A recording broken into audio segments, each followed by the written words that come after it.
via Macbeth Classic Sounds. Wanted to know more about Diana Ross? Then stay tuned. Hey, I'm Ryan, and this is Why Macbeth Classic Sounds. If you love those timeless tracks that never get old, you're in the right place. I'll be sharing fun facts about iconic artists and songs, plus some great music recommendations to keep your playlist fresh. No deep dives or long chats, just classic music straight up. Let's jump in. The name Diane. While the world knows her as Diana, her birth name was actually Diane. A clerical error on her birth certificate listed her as Diana, but her family and close friends from Detroit still call her Diane to this day. Before her music career took off, Diana attended Cass Technical High School, where she studied design, tailoring, and modeling. She actually designed many of the iconic costumes for the 1975 film Mahogany herself. At age 16, Diana worked at Hudson Department Store in Detroit and is widely cited as their first black employee to work outside of the kitchen or cleaning crews, serving as busgirl in their dining room. When she left Motown in 1980, she signed a contract worth $20 million with RCA Records. At the time, it was the most lucrative recording deal in music history. In 1974, she became the first African American woman to co-host the Academy Awards, sharing the stage with stars like Burt Reynolds and David Niven.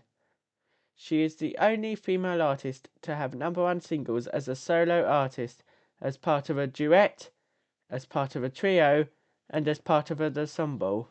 The duet was Lionel Richie, trio was for the Supremes, and the ensemble was for We Are the World. On her most successful solo album, Diana, released in 1980, she wasn't happy with the initial chic sound produced by Lyle Rodgers. She took the tapes and personally remixed the entire album with a Motown engineer to ensure her vocals were star of the show. When she was cast as Dorothy in The Wiz, her character was changed from a young girl to a 24-year-old school teacher from Harlem, specifically to accommodate her age and stature as a superstar. Long before she was voted global style icon, her classmates already saw it coming. She was voted best dressed girl in her senior year of high school. Now it is time for some fun facts. She is one of the most successful female artists of all time, with a total of 18 #1 singles, 12 with the Supremes and 6 as a solo artist. In 1993, the Guinness Book of World Records declared her the most successful female musical artist in history because of her success in the UK and the US. Before the Supremes were icons, they were actually called the Primettes. They started as a sister group to a male group called the Primes, who later became the Temptations. Her acting debut was so powerful that she earned an Academy Award nomination for Best Actress for her portrayal of Billie Holiday in the 1972 film Lady Sings the Blues. In 1983, she gave a historic performance in New York City's Central Park during a massive torrential downpour. Despite the rain, she famously told the crowd, "It took me a lifetime to get here, and I'm not going anywhere."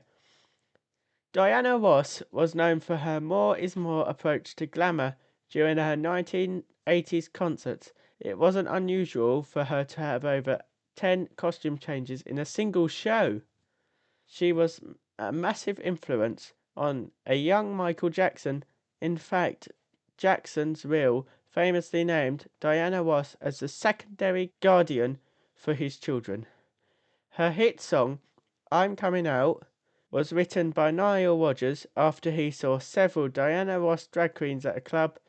He realized she was a massive icon for the LGBTQ plus community and wanted to give them and her an anthem.